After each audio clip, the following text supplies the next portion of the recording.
Olá, querido. O texto para a mensagem de hoje está no Evangelho segundo São Lucas, capítulo 6, versículo 12.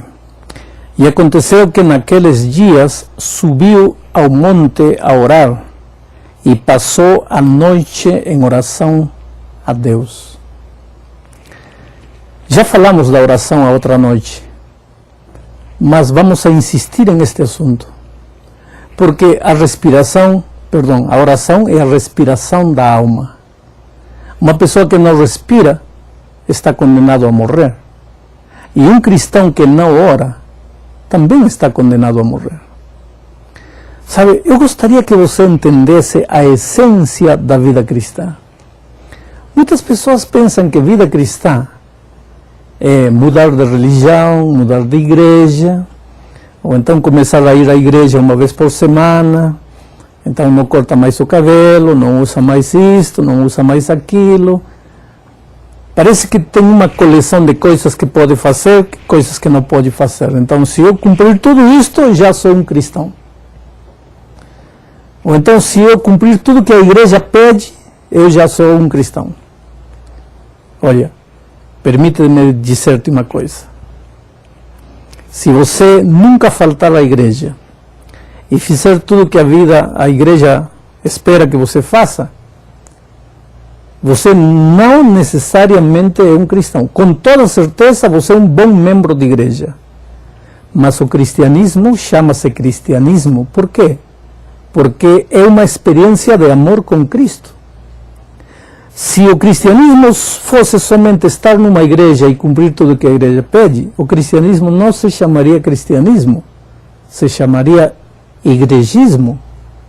Mas por que se chama cristianismo? Porque a vida do cristão é uma vida de comunhão com Cristo, uma vida de oração. E Cristo veio a este mundo justamente para ensinar-nos, para mostrar-nos que a vida do cristão é uma vida de oração. Você acha que Jesus precisava passar a noite toda em oração para ter poder? Ele não era Deus? Ele não tinha poder em si? Claro que sim. Mas então por que ele passava noites inteiras em oração? Para dar-nos exemplo, para mostrar-nos que só é possível viver uma vida de vitória quando a vida do cristão é uma vida de comunhão com Cristo. É por isso que o cristão não pode começar nunca o dia sem separar um período de tempo para a comunhão com Cristo, fazendo três coisas. Primeiro, orando. Segundo, lendo a palavra de Deus. E terceiro, meditando na leitura bíblica que ele fez, aplicando a leitura bíblica à experiência de cada dia. Se você fizer isso de manhã, e você fizer isso de tarde, e ao longo do dia, não importa o que você fizer, comprando, vendendo, namorando, estudando, viajando, dirigindo carro, tudo que você fizer relacionar com Cristo, quando está dirigindo seu carro e a luz vermelha está demorando demais, em lugar de ficar bravo e xingar a luz vermelha, você olha para Jesus e diz: olha, Senhor, estou atrasado, tenho que chegar a essa luz vermelha. Vê? Você relaciona tudo que você faz com Cristo. Então, quando você separa de manhã e à tarde um período para oração, para meditação, para estudo da palavra de Deus, e ao longo do dia relaciona tudo que você fizer com Cristo, então você aprendeu a ser um cristão. Agora, se você só limita a sua experiência cristã a ir uma vez por semana à igreja, você não entendeu o que é cristianismo. Porque já vimos, Cristo não veio só para limpar por fora. Cristo não veio só para a gente vestir a camiseta do cristianismo. Cristo não veio somente para dar-nos uma roupagem muito bonita de gente santa que anda pela vida aí com a Bíblia na mão. Não. Cristo veio para transformar a mente, para transformar o coração, para tirar da vida da gente aquelas tendências terríveis que nos levam para o mal. Mas para isso, tem que acontecer na experiência o milagre da conversão. Que coisa é conversão? A Bíblia diz que todos os que nascemos depois de Adão e Eva, nascemos em pecado. O que quer dizer isto de nascemos em pecado? Nascemos com tendências para o pecado. Não queremos ser maus, mas já nascemos maus. Nascemos egoístas. Desde pequeninos somos egoístas. Parece difícil acreditar que aquele nenezinho que está no teu colo seja egoísta, mas a verdade é essa. Como? Não quer a mamadeira. Então você oferece a mamadeira para outro. Aí ele quer. E você acha engraçado isso. Mas aí está a prova de que nascemos egoístas. Agora, de pequeninos somos egoístas autênticos. Egoístas que nos mostramos. Mas à medida que vamos crescendo, aprendemos a disfarçar nosso egoísmo. A esconder nosso egoísmo. Mas continuamos egoístas. Continuamos pecadores. Agora você acha que Cristo vem para botar uma camada de barniz por cima da gente? Aí fica bonito por fora. Jesus vai contra isso. Lembra quando ele disse para os fariseus, sepulcros caiados? Por que sepulcros caiados? Por fora, branco, bonito, maravilhoso, mármore, branquinho. E por dentro, carne podre. A vida de muito cristão pode correr o risco de cair nisso. Por fora bonito, por dentro lixo. Cristo não quer isso. Por isso é que ele quer transformar por dentro o coração humano. Quer colocar dentro de nós a natureza que goste de amar a Deus, que queira obedecer a Deus, que queira viver para Deus. Só que você não pode fazer isso. Você não pode dizer, a partir de hoje eu vou mudar, a partir de hoje minha vida vai ser diferente. Olha, tua vida, você pode prometer as vezes que quiser, você pode dizer, não, de aqui para frente. Se você pensa na tua vida até aqui, que coisa é a tua vida? Promessas que você nunca cumpriu, decisões que não te duram mais que uma semana. Vou ser uma melhor esposa, vou ser um melhor marido, vou ser Conseguiu alguma coisa? Não conseguiu nada, porque o homem, pelas suas próprias forças, não pode nada. Um lobo. Poderia você ensinar a um lobo a comer pasto? Não. Por quê? Porque é lobo. Agora, se você transforma o lobo em ovelha, aí ele vai comer pasto. Por quê? Porque é ovelha. Olha, Jeremias disse que nós nascemos habituados a fazer o mal. Como poderemos fazer o bem? Só porque decidimos? Não. Vamos fazer o bem quando Deus transformar nossa natureza de lobo em natureza de ovelha. Quando Ele transformar nossa natureza pecaminosa em natureza que goste de fazer a vontade de Deus. E esse é um milagre. Porque você nunca viu andando um lobo e de repente virar ovelha. Você pode ter entrado esta noite aqui como um lobo, mas pode sair como uma ovelha. Mas como pode ser isso? Esse é um milagre. Você não pode entender. Mas quando você vai a Deus, reconhece três coisas. Primeiro, que você é um pecador. Porque tem gente que não reconhece que é pecador. Não, como pecador? Eu pago meus impostos, eu não mato, eu não roubo, eu não minto, não faço mal a ninguém. Não. Todos nascemos em pecado.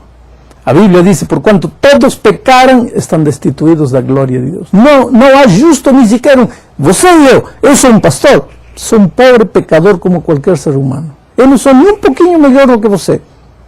Talvez a própria vida me ensinou a buscar mais a Jesus, e aí está a diferença. Agora, eu tenho as mesmas tendências que você, as mesmas inclinações que você, as mesmas tentações que você.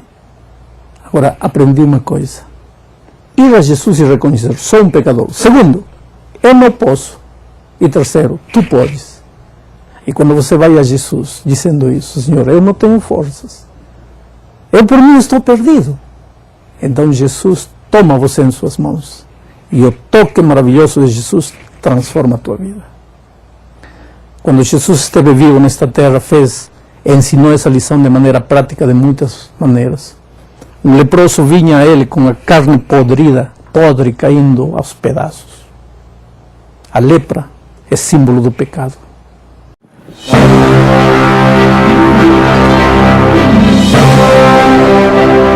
Quando pensamos em causar um impacto na vida das pessoas em nome de Jesus, normalmente não pensamos em fazê-lo enquanto andamos de bicicleta. Mas em Porto Rico é exatamente isso que alguns adventistas do sétimo dia criativos estão a fazer para partilhar o Evangelho. Um grupo de estudantes, professores e pastores da Universidade Adventista das Antilhas queria iniciar um projeto missionário. Eles decidiram lançar um ministério de ciclismo para dar ênfase a uma vida saudável e boas amizades. O grupo de ciclistas encontra-se mensalmente e pedala por toda a ilha. Fazemos o percurso à volta da ilha de Porto Rico, que é uma ilha com 160 por 56 km. Por isso percorremos cerca de 460 km em 3 dias. E isso diz ao público que, como Igreja Adventista, estamos preocupados com a saúde das pessoas que estão aqui em Porto Rico. Nós estamos preocupados por a saúde das pessoas que vivem aqui em Porto Rico. Embora a ênfase na saúde seja a maior componente, não é o único foco deste ministério. Toda a gente na comunidade pode se unir ao grupo, permitindo aos ciclistas adventistas criar laços com pessoas de diferentes antecedentes. Durante o percurso, desfrutam de um momento especial ao qual chamam Oásis, um momento para descansar, comer, reidratar e orar juntos. E enquanto andamos de bicicleta, conhecemos pessoas que estão a passar por um divórcio, a perder o trabalho ou que querem ouvir falar da esperança que há em Jesus. É uma excelente oportunidade para passar 3 dias com pessoas que não conhecemos e elas tornam-se parte da nossa família. German reformou-se do Exército dos Estados Unidos. Ele trabalhou em vários lugares do mundo, mas as suas experiências provocaram-lhe problemas físicos e emocionais que ele teve dificuldade em resolver. Os médicos recomendaram-lhe que participasse de alguma atividade física regular. Apesar de não ser adventista, German juntou-se ao grupo de ciclistas adventistas e eles receberam-no com grande alegria. Após vários meses a pedalar com eles, German sentiu uma melhoria significativa na sua saúde e também teve a oportunidade de testemunhar do amor sincero dos seus novos amigos. Através das influências deles, ele decidiu batizar-se na Igreja Adventista local. Para mim foi um apoio. Para mim, foi um apoio. Vejo a missão que eles fazem e Vejo a missão deles e sinto-me orgulhoso de fazer parte deste grupo, haver contado com este grupo. de me motivar a mim mesmo, de compreender que a saúde é importante.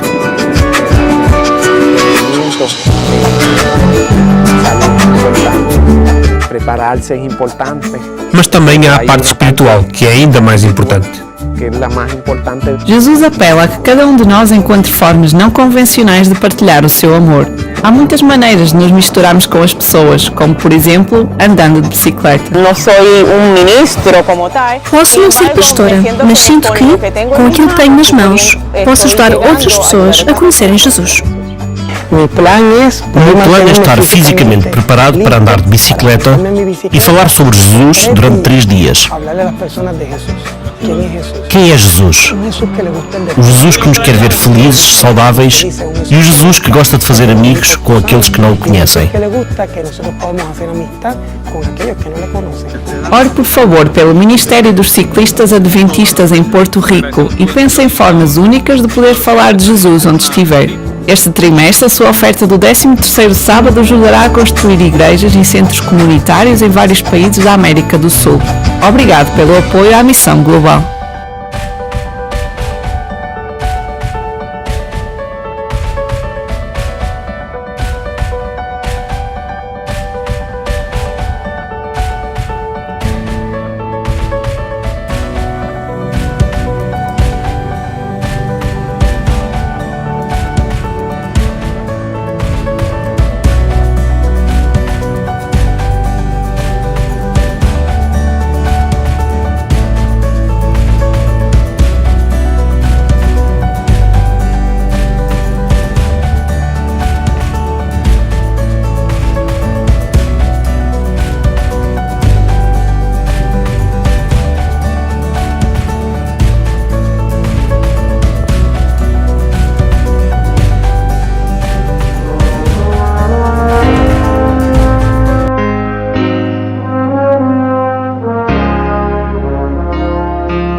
em parábolas e disse: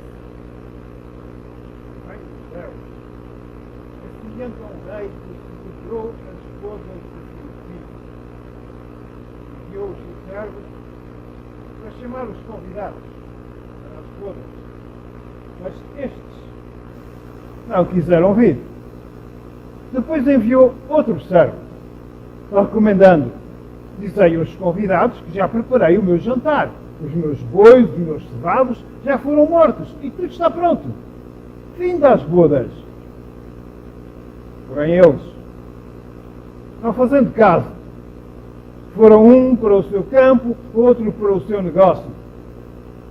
E o restante apoderaram-se dos servos, os maltrataram e mataram. O rei ficou com muita raiva e enviou o seu exército e destruiu aqueles homicidas e incendiou a sua cidade. Então disse aos seus servos: o banquete, na verdade, está preparado, mas os convidados não eram dignos. E depois, às encruzilhadas, e convidai a todos quantos encontrardes. E saindo os servos pelos caminhos, ajuntaram todos quantos se encontraram, tanto bons como maus, e a sala do banquete se encheu de convidados. Quando o rei entrou na sala para ver os convidados, notou ali um homem que não estava trajado com vestes nupciais. E perguntou-lhe: amigo, como entraste aqui sem veste nupcial? Ele, porém, ficou mudo. Disse então o rei aos seus servos: amarrai-o de pés e mãos e lançai-o para fora, nas trevas, onde haverá pranto e ranger de dentes. Pois muitos são chamados, mas poucos escolhidos. Esta parábola é talvez a parábola mais extraordinária em toda a Bíblia. Tem características que outras parábolas não têm. Esta parábola contém profecias. Esta parábola contém avisos, está cheia de significado. Esta parábola tem significado particular para o povo de Deus nos últimos dias. Asseguro-vos. Talvez a parábola mais importante em toda a Bíblia. Está cheia também de imagens. Vamos pedir a bênção de Deus para a nossa melhor compreensão. Curvemos as nossas cabeças. Nosso querido Pai do céu, desta parábola tão importante, nós possamos aprender, possa fortalecer a nossa fé, nos possa fazer mais firmes e preparados para a tua segunda vinda. Suplicamos por Jesus. Amém. Nós encontramos várias imagens nesta parábola. Nós temos para começar o rei. O rei representa Deus Pai. Temos depois o Filho, que obviamente representa Jesus Cristo. E depois nós temos as bodas. Reparem que é importante. Estas bodas têm que ver com a união de Deus com o seu povo. As bodas significam alguma coisa que terá lugar quando Jesus voltar e levar os remidos para o céu. Haverá aquilo que são chamadas as bodas do Cordeiro. Uma enorme festa. Nós não podemos imaginar. E estas bodas terão lugar imediatamente após Jesus ter levado para o céu todos os remidos.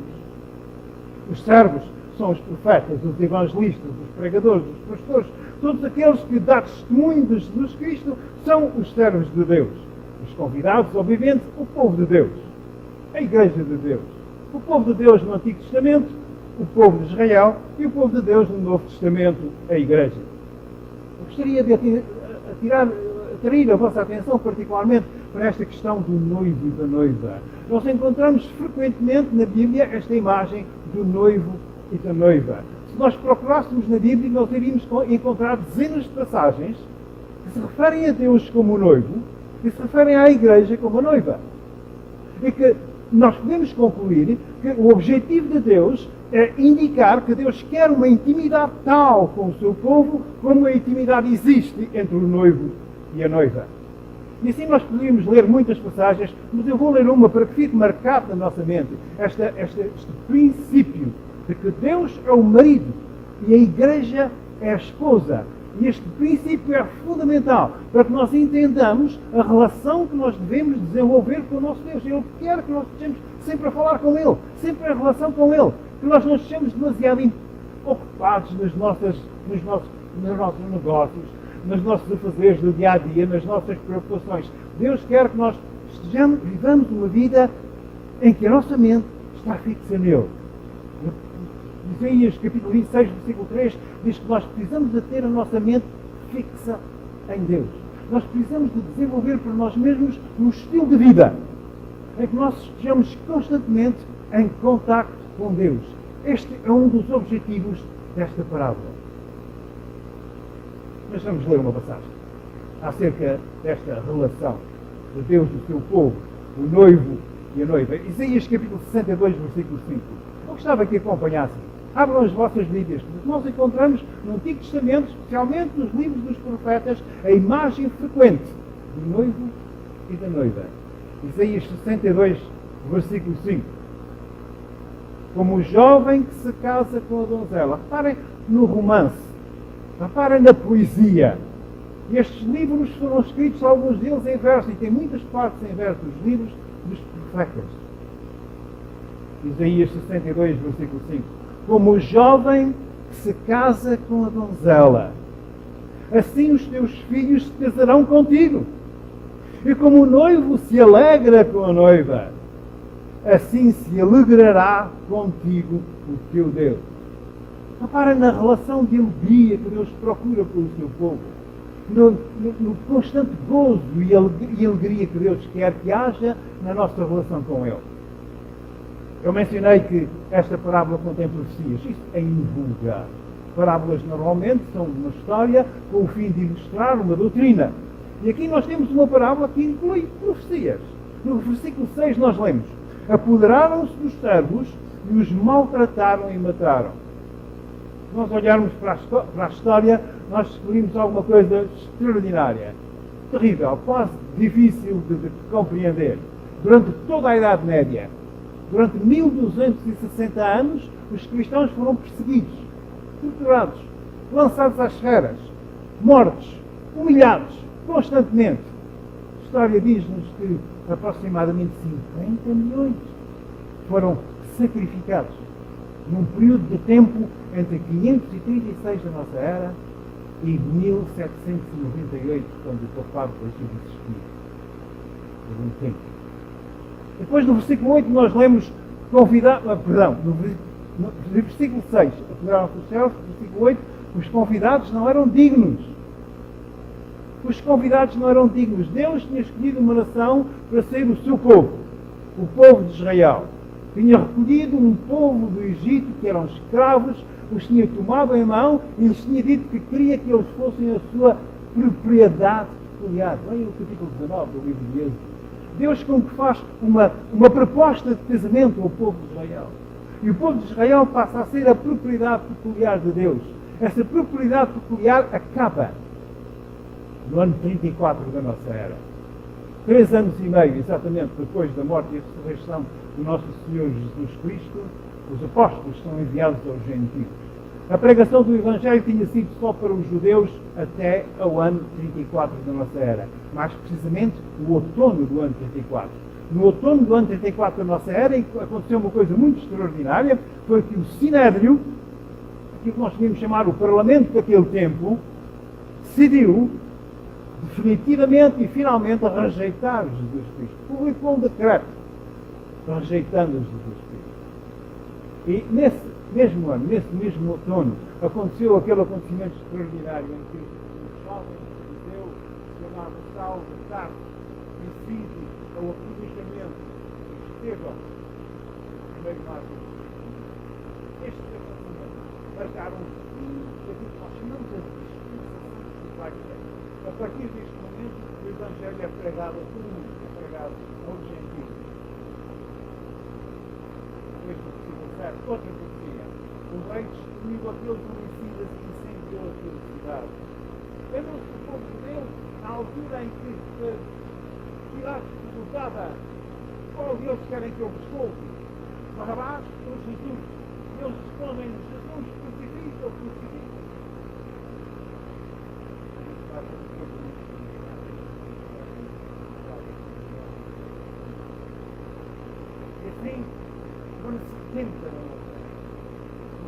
70 da nossa era, vem Jerusalém, toma a cidade, nós não estamos. É a história com os judeus, com os juízes, nós não estamos. É uma testemunha ocular da destruição de Jerusalém. Tipo não foi destruído tempo. As pedras eram enormes, são todas queimadas e usadas. Tipo quando passaram a Sharonga, usaram. A ideia era destruir o templo de Deus, a ideia do templo. Os políticos romanos pensavam que a força de Deus estava no templo. E então pensavam que destruir o templo completamente. Destruir uma coisa de Deus. Era destruir o que acontecia. E era mais do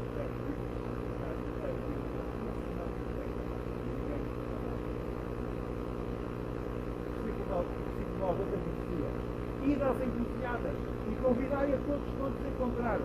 Esta profecia faz eco das palavras de Jesus Cristo relatadas em Marcos, capítulo 16, versículo 15, onde Jesus diz: "Ide por todo o mundo, e pregai o Evangelho a toda a criatura. Quem crer e for batizado será salvo, quem não crer será condenado." Esta é o versículo 9. E está sendo encruzilhadas e convidai a todos quando se encontrares. Jesus, ao mandar os discípulos pregarem todo o mundo, é cumprir esta ou como estava separado. Falaram que os convidou para ter a parte central desta separada. Entre os estados que convidou as plantas, os reis e a fundação. E ali um homem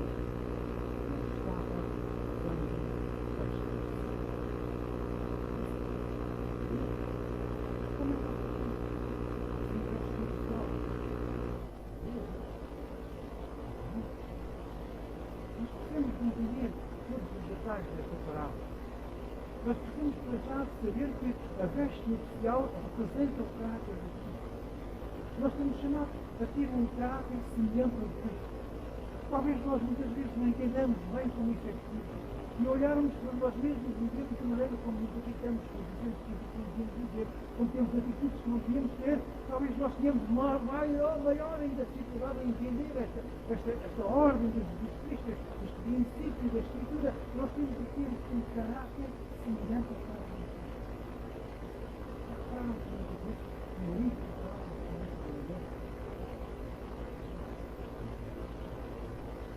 nós temos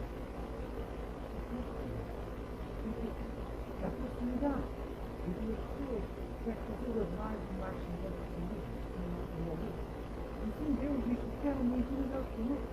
Eu quero que sirva para nós, para a igreja, como o noivo é para a noiva e a noiva para o noivo. E eu quero uma proximidade grande. E nós precisamos que Deus nos aceita tal qual somos. Quando nós dizemos: diga a mim, gosto de estar cansado por mim. Deus nos aceita tal qual somos, mas não nos aceita tal qual somos para ficarmos tal qual somos. Deus quer modificar.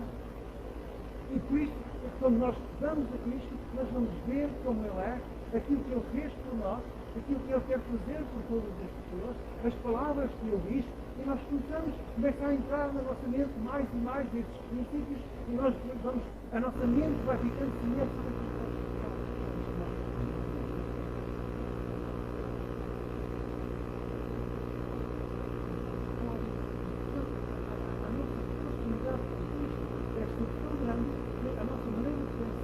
deve ser semelhante à maneira de Cristo.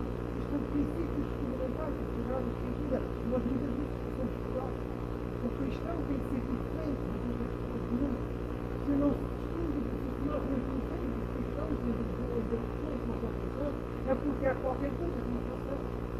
Deus criou-nos para ser semelhantes a Cristo. Deus nos convida a uma vida com Ele, a uma intimidade com Ele, para nos semelhantes a Ele. Alguma coisa que nós faremos à vista com muitos olhos.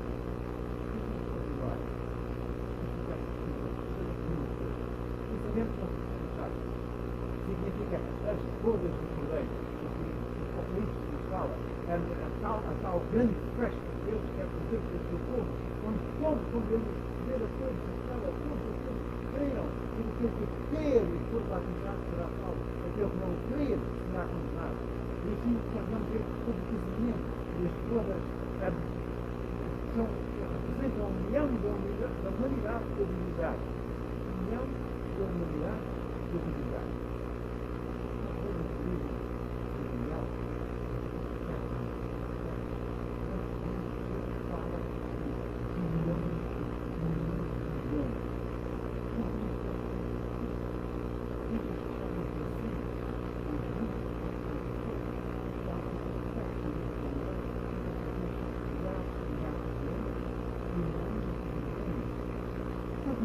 Podemos concluir que o universo é povoado por milhões de pessoas, de seres que Deus criou. E depois a Bíblia diz-nos que Deus quer estar com o homem. Lembram-se da promessa por excelência de Jesus Cristo relatada no Evangelho de São João, capítulo 14, versículos 1 a 3. Lembram-se? Lance tudo o vosso coração, credes em Deus, credes também em mim, na casa do meu Pai há muitas moradas. Se não fosse, eu vou teria dito, vou preparar-vos lugar, e se eu for e vos preparar lugar, virei outra vez, e o quê? Vos levarei para mim mesmo. Para quê? O Criador das galáxias que está connosco. Não há tudo extraordinário. Eu acho extraordinário. O Criador do todo o universo, o Criador das galáxias, que tem mundos muito mais maravilhosos do mundo que nós conhecemos aqui, com seres criados que nunca pecaram, e ele diz que quer estar connosco. Eu acho extraordinário. Eu acho extraordinário. E depois, quando nós chegamos ao livro do Apocalipse, dá a impressão que este Deus, como que respira de alívio, e diz,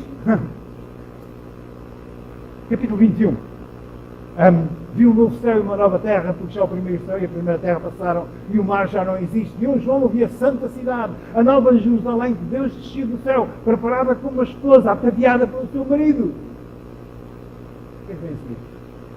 Eu vi uma grande voz do céu que dizia, eis aqui, vamos ler as palavras exatas, eis aqui o tabernáculo de Deus com os homens. Eis aqui o tabernáculo de Deus com os homens. Deus como que respira de alívio. Finalmente todos aqueles salvos estão comigo. Eis aqui o tabernáculo de Deus com os homens, pois com eles habitará. Deus quer habitar com o seu povo. Mas Ele tem tantos outros com quem habitar. Porque é que Ele quer habitar com o seu povo? Habita com aqueles redimidos, aqueles que pecaram, aqueles que se extraviaram durante 6.000 anos, andaram longe de Deus. E Deus agora selecionou aqueles que acreditam nele e quer habitar com eles. Eis aqui o tabernáculo de Deus com os homens, pois com eles habitará, e eles serão o seu povo, como se não tivesse mais nenhum. E eles serão o seu povo, e o mesmo Deus estará com eles e será o seu Deus. Depois continua no versículo 4, e Deus limpará dos seus olhos toda lágrima, e não haverá mais que dor, etc. E assim, nós precisamos de ler a Sagrada Escritura. Leiam muitas vezes. Acontece-nos aquilo que acontece a mim. Já sei de cor. Nós precisamos de ler e fazer que faça parte de nós mesmos a palavra de Deus. Os convidados são a noiva. São no Velho Testamento, era o povo judeu, muitos se perderam. No Novo Testamento, a palavra grega no original é eclésia, que é traduzido em português por igreja. O manto nupcial, nós vimos já, é o caráter de Cristo. Deus quer ver em todos os seus seguidores. Este capítulo 18. Nós encontramos duas ocasiões em que o rei manda os seus servos buscar a noiva. Sabem que no antigo Israel os casamentos eram feitos, eram organizados pelo pai da noiva e o pai do noivo. Os noivos mal se viam. E o pai da noiva, então o noivo, acho que o noivo dizia que queria aquela noiva e a noiva dizia que queria aquele noivo, e então os pais se reuniam e decidiam em todos os pormenores do casamento. E então fixava-se uma data. E essa era a data para as bodas. E na altura, quando chegava o dia das bodas, o noivo ia à casa da noiva buscar a noiva e trazia para a sua casa para fazer a festa, etc. Ou mandavam os seus servos que fossem buscar a noiva e traziam a noiva. E assim, nesta parábola, nós reparamos que a noiva foi convocada e que a noiva foi mandada vir e que afinal de contas, parece que não veio. A noiva foi escolhida e foi avisada para comparecer nas bodas. Mas o noivo é Jesus Cristo. E a noiva, a sua igreja. O que foi que aconteceu quando Jesus veio à Terra? Nós lemos o Evangelho de São João, mais uma vez, no capítulo 1, no versículo 11, nós conhecemos o Evangelho de São João, no princípio era o Verbo estava com Deus, o Verbo era Deus, todas as coisas foram feitas, no versículo 3, todas as coisas foram feitas por Ele. Portanto, João tem a preocupação de sublinhar que Jesus é Deus. Ele diz que todas as coisas foram feitas por Ele e nada do que foi feito se fez sem Ele. E depois, quando chega ao versículo 11, diz: veio para o que era seu. Jesus fez o planeta, criou o homem, criou a humanidade, e agora ele vai ao seu planeta que ele criou. E a Bíblia diz que ele veio para o que era seu.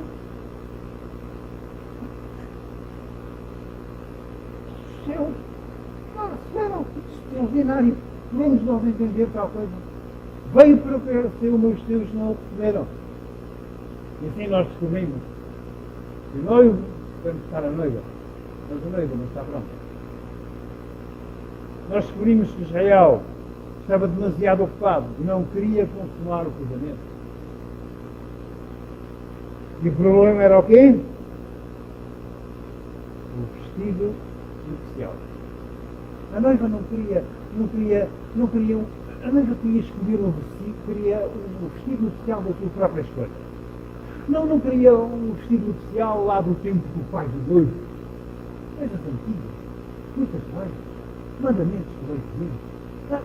A noiva não queria um vestido assim tão antiquado. E assim a noiva, sabe o que é a noiva, não é? A igreja. Queria produzir as suas próprias leis. Queria, talvez, trazer aqueles instrumentos que nós encontramos nas discotecas e fazer muita música na igreja e dançar. A noiva queria uma coisa moderna.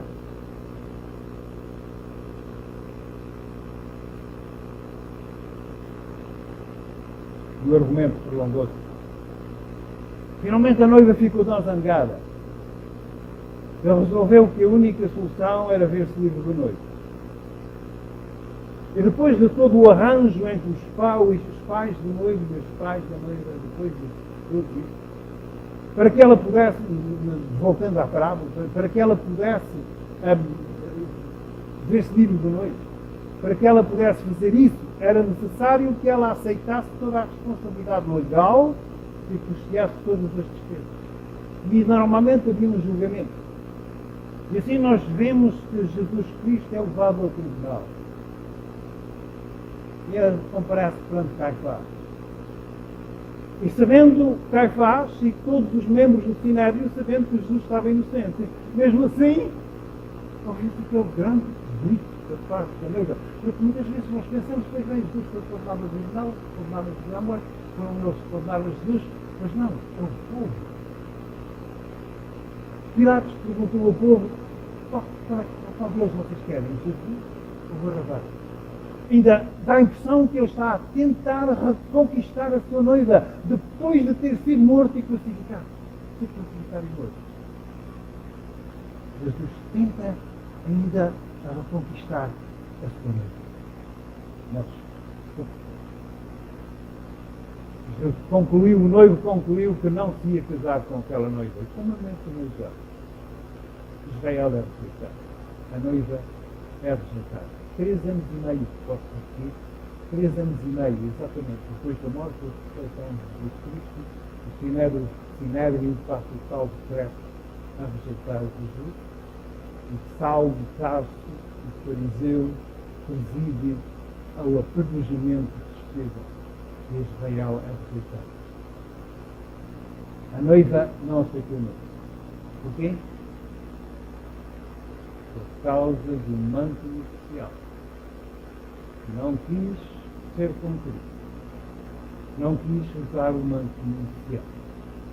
E assim, na parábola, o pai diz pelo pai, aos servos do pai, portanto, aos servos de Deus, para irem para qualquer lugar, procurarem por todo lado insistentemente, pregarem o Evangelho, anunciarem a salvação em Cristo Jesus e para procurarem uma noiva, era necessário encontrar uma noiva. E durante 2000 anos se procura uma noiva.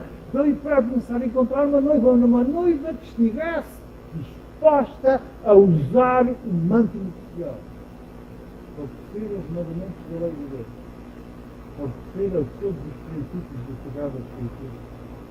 Nós encontramos a Igreja enveredando por toda a espécie de desvio. Muda-se o sábado para o domingo, introduz-se, diz que a alma que é imortal, introduz toda a espécie de crenças na Igreja. E assim vêm os dias dos reformadores. Era necessário encontrar uma noiva que estivesse disposta a usar o manto nupcial. E assim os servos de noite foram por todo o mundo, pregando o Evangelho, por todo lado, convidando toda a gente a serem, eles diziam talvez, nesta forma simbólica da parábola, os servos do rei diziam, sejam a noiva do filho do rei. Mas nem por isso foram muitos os que mostraram interesse. Não obstante as pregações depois da Reforma. E assim se vão passando muitos anos. E muitos missionários são enviados em nome do noivo, convidando toda a gente para o casamento. Mas parecia que, sistematicamente, doentiamente, sempre o mesmo problema se levantava. O vestido nupcial. Não queriam obedecer à lei de Deus. Queriam fazer as suas próprias doutrinas.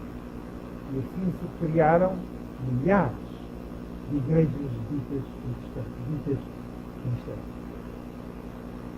Alguns diziam, não é preciso ser assim tão rigoroso. Basta que nos amemos uns aos outros, vamos amar-nos todos uns aos outros e não precisamos de dar tanta atenção aos mandamentos. Outros estavam convencidos que os seus próprios vestidos, o seu próprio vestido nupcial era bom o suficiente, o seu próprio vestido nupcial da sua própria escolha, doutrinas da sua própria escolha. Muitos estavam convencidos que aquilo que eles escolhiam era melhor que aquilo que a Sagrada Escritura ensinava. E os argumentos continuaram. Dezenas, centenas de anos. Os reformadores pregavam a salvação pela fé em Cristo Jesus. E começaram a fazer muitos batismos. E nós reparamos que até os reformadores começaram a ficar confusos a certo ponto. E eles batizavam pessoas sem sequer mencionar o vestido nupcial. Já foram batizados, sem que tenha sido feito claro para os cristãos que aceitam a fé de Cristo Jesus, que é necessário viver um caráter semelhante ao caráter de Cristo. E talvez que muitas pessoas tenham sido batizadas, talvez milhares e milhões tenham sido batizados, sem que lhes tenha sido dito que é necessário desenvolver um caráter semelhante ao de Jesus, através de comunhão com Jesus constante, nesta tal comunhão que Deus quer com o seu povo. Será isso acontecido na nossa própria igreja?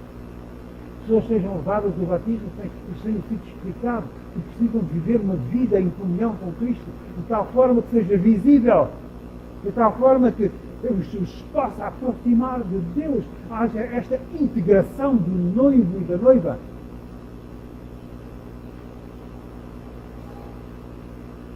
Alguns até diziam, se nós nos amarmos muito e fizermos muitas ofertas e nos reunirmos uma vez por semana e trouxermos para a igreja, eu já mencionei, trouxermos para a igreja, cantarmos muito a louvor a Deus e saltarmos e dançarmos, talvez aquelas músicas e os tambores sejam uma boa ideia para trazer para a igreja, e assim as igrejas se vão deformando e afastando, novas igrejas são criadas que se dizem cristãs, mas afinal são tudo menos isto.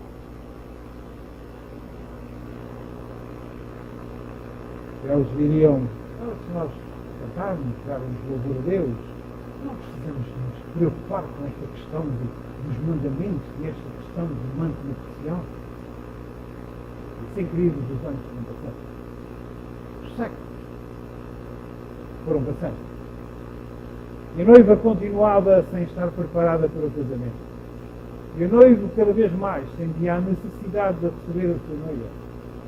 E assim ele mandou instruções à sua igreja da Idade Moderna. Sabem que Deus se revelou à humanidade através de profetas do passado. Mas na antiguidade as pessoas não sabiam ler nem escrever. Menos de 2% da população mundial sabia ler e escrever nos dias de Jesus Cristo. E assim, uma mensagem da vida da parte de Deus levava imenso tempo a chegar à população, chegava imenso tempo a chegar às pessoas. Muito poucos sabiam ler e escrever. E tinham de ouvir as mensagens da parte dos profetas, dos rabis e assim das ordens. E Deus decidiu que ia enviar um profeta na Idade Moderna, depois da página impressa.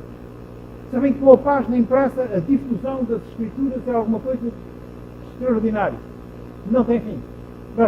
Pode-se imprimir rapidamente milhares e milhares de cópias com as mensagens de Jesus Cristo. Estas mensagens que Deus enviou à sua igreja na Idade Moderna, nos dias da página impressa, tinham o objetivo de mostrar ao seu povo como vestir e usar o manto nupcial. Como viver o dia de Deus. A Helena White escreveu milhares e milhares de páginas. Ela escrevia de noite e ela recebeu 2.000 visões de páginas. Era uma mulher pobre com uma fraca saúde. Ela não conseguiu estudar. Ela mal fez a quarta classe por causa porque ela era uma pessoa doente. E ela escreveu numerosíssimos volumes. Se nós estivéssemos aqui em grandíssimo detalhe, ensinavam o povo de Deus, aqueles que quiseram saber, como usar e vestir a veste, como vestir e usar a veste nupcial. Grandíssimo detalhe. Sabem que se nós tivéssemos aqui os livros de Helena White esta manhã e os colocássemos numa pilha aqui no chão e colocássemos os livros todos uns em cima dos outros, a vida seria certa. Foi a pessoa das pessoas que neste mundo escreveram lá. E sabem que houve muitos que acertaram e estão agora usando o vestido oficial com grande alegria. Mas aqueles houve também outros que rejeitaram. E aqueles que rejeitaram continuam com as mesmas dificuldades que sempre. Os tempos vai passar. Nós temos uma reunião da Conferência Geral, os problemas são apresentados, são discutidos, são votados, e na próxima reunião da Conferência Geral, 5 anos mais tarde, voltam outra vez a fazer as mesmas, ser postos no cima da mesa as mesmas questões. E tem que ver com situações que diferem daquilo que ensina a Sagrada Escritura. E assim o tempo vai passar.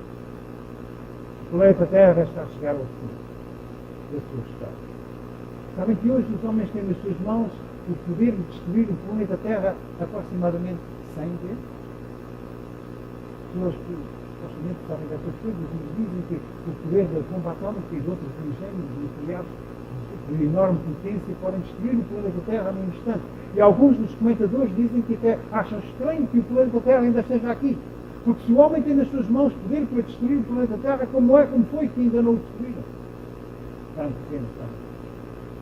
Diz que os ventos de destruição estão a ser arranquidos para que seja assinalado o povo de Deus. E assim, nós estamos nos últimos dias da história da Terra. A catástrofe suceder-se-á outra catástrofe. O noivo vai mesmo ter de voltar. Não é possível esperar mais tempo. E o noivo convida ainda hoje a sua noiva a estar pronta para as bodas, a usar o vestido nupcial. Este vestido nupcial, que está representado pela obediência aos mandamentos da lei de Deus e pelo estudo do Espírito Santo, está a convidar-nos a todo momento. Nós lemos na Sagrada Escritura, Apocalipse capítulo 3, versículo 18, que Deus diz: aconselho-te que de mim compres ouro provado no fogo. E assim nós somos convidados a pedir a Deus que derrame sobre nós o seu ouro, que é o seu Santo Espírito. Fluir-me pelos nossos olhos. Sabem que dá a impressão muitas vezes que as pessoas não veem. Há pessoas que afirmam que Jesus evoluiu o leite. Nós não podemos ainda acreditar nisso. E que pessoas que afirmam coisas que não são na Bíblia. E assim Deus aconselha que nós usemos alguma coisa para aclarar a nossa visão, para que nós possamos ver aquilo que está revelado. Diz: fluir pelos seus olhos, seus desejos. O estudo da Sagrada Escritura é o resultado do que acontece quando nós vemos com clareza. No versículo 19, capítulo 3, versículo 19, diz: eu repreendo e castigo a todos quantos amo. Porque muitas vezes nós, sendo cristãos, nós, mesmo assim, nós sofremos reveses na nossa vida. Há doenças, há problemas na vida do cristão. E assim nós podemos perguntar como, porquê, porque permite Deus. Eu repreendo e castigo a todos quantos amo. Portanto, se zeloso e arrepende. Deus trabalha em nós. O apóstolo Paulo diz que nós devíamos dar graças a Deus pelas provações.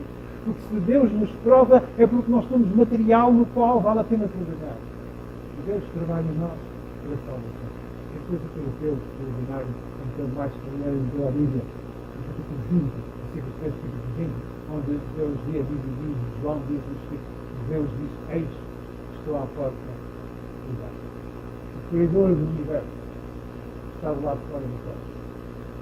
O Criador das palavras está do lado de fora da porta. Eis, estou à porta. Se alguém abrir a porta, entrarei em sua casa e serei com ele no último.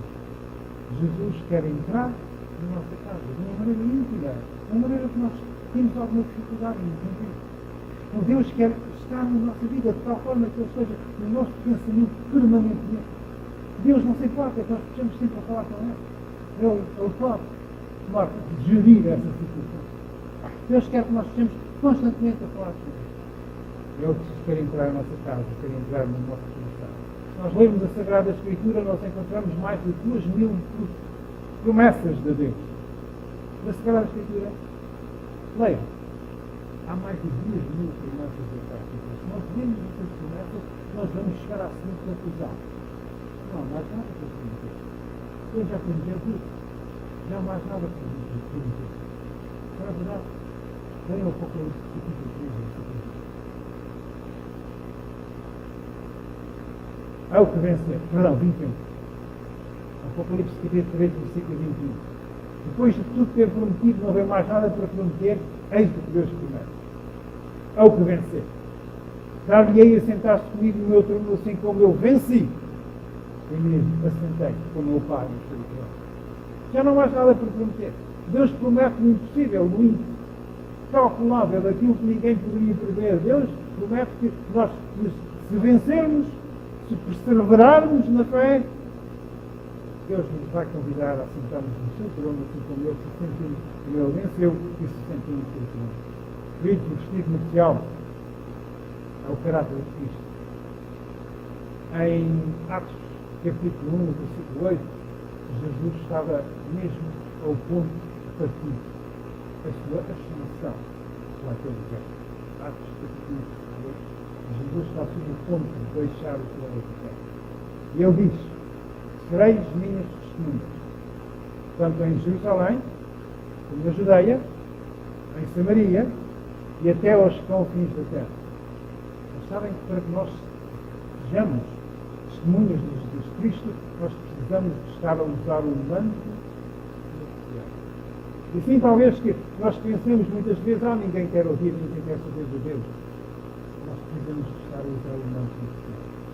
Este vestido oficial é invisível a olho nu. A pessoa vulgar não vê a diferença entre aqueles que estão a usar o manto oficial e aqueles que não estão. E é por isso que é necessário que venha o rei e, através de um processo de provação, o rei vai retirar tudo aquele que não tenha vestido à veste oficial. Sabem que, a nível mundial, anualmente, milhares de pessoas deixam a igreja. Mas a nível mundial, centenas de milhares de pessoas são batizadas de novo na igreja. um processo de cirandagem, um processo de purificação da Igreja está a ter lugar. Nesta parábola, o homem sem veste nupcial ficou mudo. Ele tinha sempre sentido à vontade na Igreja. Ele costumava ir lá à frente e contar muitas histórias. E fazia muitos comentários e muitas intervenções na Igreja. Até o dia em que o rei entrou na sala e lhe disse: amigo, como entraste aqui sem veste nupcial? Então a sua conta que o seu atenção estava descoberto. Ele não tinha descoberto. Lembremos, o vestido nupcial é um dom de Deus. O vestido nupcial é um dom de Deus, tal como a fé é um dom de Deus. O vestido nupcial chega até nós quando nós escolhemos ser seguidores de Jesus Cristo. Nós passamos tempo a ler a Sagrada Escritura, a ler acerca de Jesus Cristo e a ouvir acerca dele. Tudo isto faz parte do nosso compromisso do batismo. Quando o rei perguntou: amigo, como entraste aqui sem veste nupcial? Poderia ele agora responder: parem, este homem sem veste nupcial acreditava nos princípios representados na veste nupcial. Não era, portanto, um cristão falso. Não era um hipócrita. O que era ele então? Era um cristão estudado. Acho que nós temos uma obrigação a saber a parábola dos convidados e das bodas. Nós podemos concluir que ele tinha toda a intenção de vestir o vestido nupcial, mas tinha deixado para mais tarde. Essas pessoas dizem mais tarde. Foi por isso que ele ficou mudo. Nós precisamos de Deus que nos faça distinguir e proclamar os virtudes do Espírito do Céu. Precisamos de pedir a Deus que nos dê mais fé, de tal forma que nós sejamos preparados para as situações que estão mesmo a espera. Nós precisamos de pedir a Deus que verdadeiramente conduza a nossa vida, que entre na nossa vida, vamos convidá-lo a entrar na nossa vida e na nossa criação, porque a nossa vida seja transformada. Deus nos aceitou tal qual nós estávamos quando estávamos no princípio, mas Ele não nos aceitou para ficarmos como estávamos. Deus quer transformar a nossa vida. E a nossa vida só pode ser transformada por Deus da vida e da oração e da comunhão com os irmãos e as irmãs. Vamos pedir a Deus, vamos pedir a Deus que nos ajude, nos prepare para a sua volta. Ele vai vir